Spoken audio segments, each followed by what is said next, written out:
1933. For the first time in the year of 1933, international law got the definition of a state, but yet it is not the definition. This convention prescribes the qualification of a state. Under Article 1, it states that the state as a person of international law or state as the subject of international law should possess the following qualifications. See friends, here also in definition the term state is not defined because I am repeating, the reason is international law is the developing law, emerging law, yet it is not fully developed. So the convention gave only the qualification of a state. The person in international law is qualified as state if it possesses the following. There are 4 main qualifications which are necessary to be present to consider an entity as a state. The first is a permanent population. The second qualification is a defined territory. The third is the government, and the fourth and important one is capacity to enter into relations with other states. I am giving this definition or qualification in Gujarati. રાજ્ય બનવા માટે મુખ્ય 4 લક્ષણો હોવા જરૂરી છે, જેમાંથી સૌથી પહેલું પરમેનન્ટ પોપ્યુલેશન અર્થાત કાયમી વસવાટ, ડિફાઇન્ડ ટેરિટરી એટલે કે એની ચોક્કસ સરહદ અથવા ક્ષેત્ર. ત્રીજું લક્ષણ છે કે કોઈ પણ પ્રકારની સરકાર, અને ચોથું અને ખૂબ અગત્યનું એ છે કે બીજા રાજ્ય સાથે સંબંધો બાંધવાની ક્ષમતા, capacity to enter into relations with other states. Let us discuss these qualifications one by one. First, a permanent population. Dear friends, state is composed by its members, its citizens, men, women. There must be some permanent population present at every time within state. The word is attached with population is permanent population. It is not only the population, the haphazard kind of population where people are shifting from one state to another state. They do not carry state with them. State remains present at one state, at one place.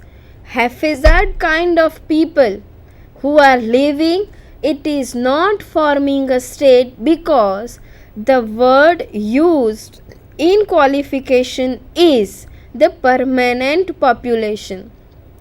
It may possible that people are migrating from one place to another place, from one state to another state.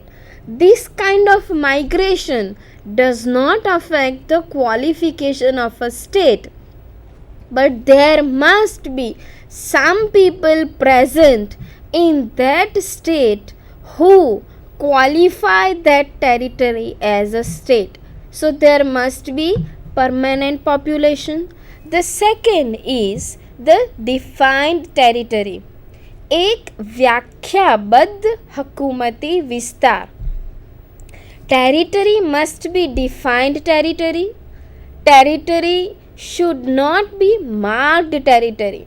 It is not compulsory that to mark a line, to construct a wall, to construct a fencing on the border area of a state. જે કોઈ પણ territory છે, વિસ્તાર છે, એની સરહદો નિશ્ચિત હોવી જરૂરી છે.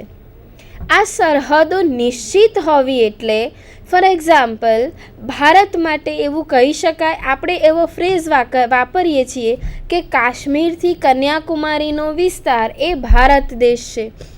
તો આ કાશ્મીરથી કન્યાકુમારીનો વિસ્તાર that is called the defined territory of India. ઇન્ડિયાને શક્ય છે કે કોઈ પણ રાજ્યને શક્ય છે કે એની હકુમતી વિસ્તાર હોવો જોઈએ, સરહદ હોવી જોઈએ. The border may be disputed boundary, જે કોઈ પણ બાઉન્ડ્રી છે એને લગતો વિવાદ હોય તો એવો વિવાદ હોવાના કારણે એ રાજ્યનું લક્ષણ જતું રહેતું નથી. કારણ કે વિવાદ ક્યારે હોય? જો એની પાસે બાઉન્ડ્રી હોય. વિવાદ છે it accomplish that there is a boundary. So there must be the boundary. The area may be larger, may be smaller, may be smallest. On the basis of the area, the state may consider as mini state, micro state, mega states. But it does not affect the qualification of a state. So there must be, the first is permanent population, the second is defined territory, the third is government. Friends, whether the government is effective or not effective, that is not important for the qualification of a state. To become a state, the third qualification is government. These governments are 4 kinds of governments. If you look into the slide which gives the kinds of government, which are, the first is government de jure or de jure government. The second is de facto government. The third is military government, and the fourth kind of government is government in exile. This de facto, de jure or in exile, which are written in italic font, they are the Latin phrase. De jure government, which means the government which origins and existence is in accordance of the constitution. De jure government એટલે એવી સરકાર અથવા તો એવી government કે જે તે રાજ્યના બંધારણના અનુરૂપ રચવામાં આવેલી છે. D facto government which means the government which is contrary to the constitutional law of that land, and constitutionality of that government is challenged in international law.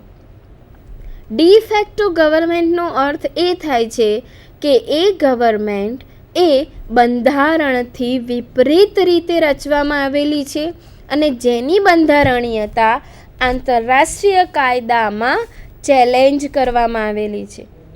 ત્રીજા પ્રકારની ગવર્મેન્ટ છે કે જે છે government in exile, which states that when the control of one state is taken by another state, then the under control government is called government in exile.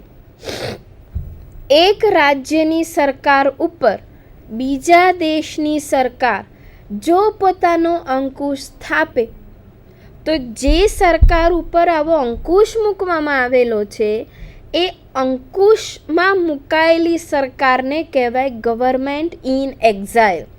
In exile means which is under control and going to leave, જે જઈ રહી છે, that is called government in exile. And the third one is military government.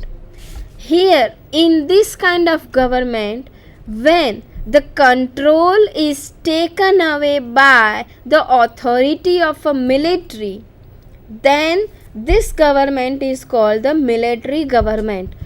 So, in this manner, to qualify as a state, the third qualification is government. This government can be of any one of these four: government de jure, which is formed, origin, and constituted as per the law of the land. The second is de facto government, which states that the government which is in force is contrary with the law of the land. The third is military government, which means the control of the management of the state is taken away or taken by the military of one or another state. That is called military government. And the fourth kind of government is government in exile, the government on which the control is established by another state. This fourth kind of government is normally appears in the belligerent occupation, territory occupied by way of war. In that kind, this fourth government in exile present. So these are the four qualifications given by Montevideo Convention on Rights and Duties of States of 1933. By the Article 1, we got the qualification of a state. The area, the entity which possesses these three qualifications can be considered as the subject as state. To qualify as a state, the fourth and the most important qualification is the capacity to enter into relations with other state. Friends, just think that the entity is having all the three qualifications, but it does not have the capacity to start a new relation with another state. There is no use of this for the first three criteria. So, if the entity does not possess the fourth qualification, the capacity to enter into relation, it is not a state. જો જે કોઈ પણ entity છે, જે કોઈ પણ વિષય છે, એની પાસે ઉપરોક્ત 3 લક્ષણો હોય, પરંતુ એ લક્ષણો હોવા છતાં એ એન્ટિટી કોઈ પણ અન્ય રાજ્ય સાથે, અન્ય વિષયો સાથે કોઈ પણ પ્રકારનો સંબંધ શરૂ ન કરી શકતી હોય, તો એને રાજ્ય હોવાની કોઈ આવશ્યકતા રહેતી નથી.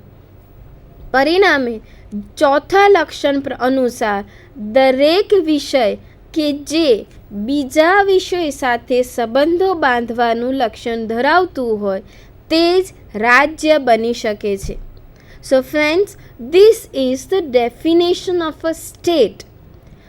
It is not defined anywhere in international law, but by Article 1 of Montevideo Convention, qualifications are given by Article 1 that if the subject possesses the first, I am repeating, Kayami Vaswat or permanent population, define the territory, the third is the government, and the fourth is अन्य राज्यों સાથે સંબંધ બાંધવાની ક્ષમતા, then and then that subject is the state as per the international law.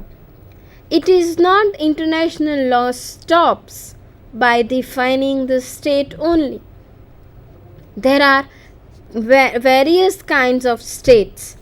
For that kinds of states, the next sub-point of today's topic is kinds of states. There are mainly 3 kinds of states. The first is sovereign state. The second kind of state is not fully sovereign state. And the third kind is not typical state.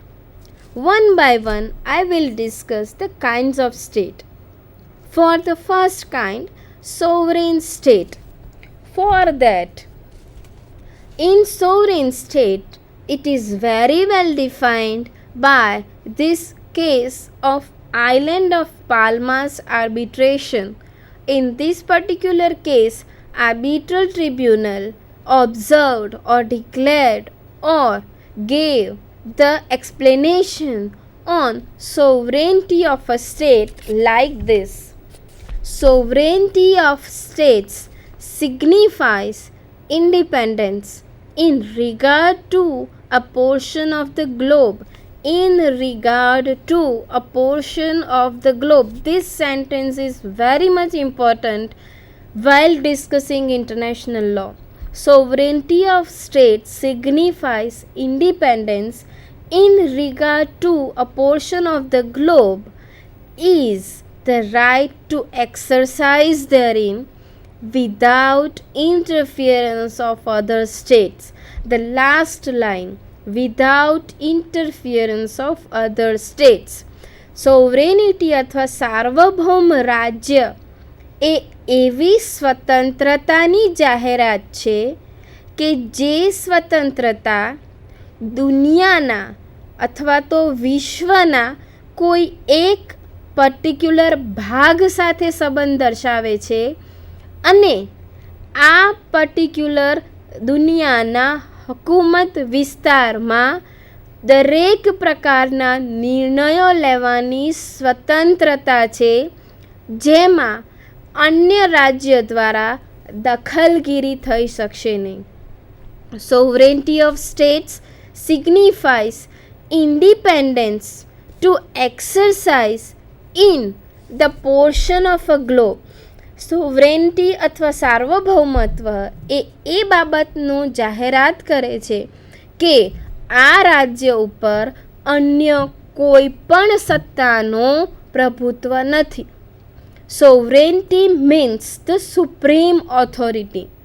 This supreme authority is limited by the possession of the territory of that globe.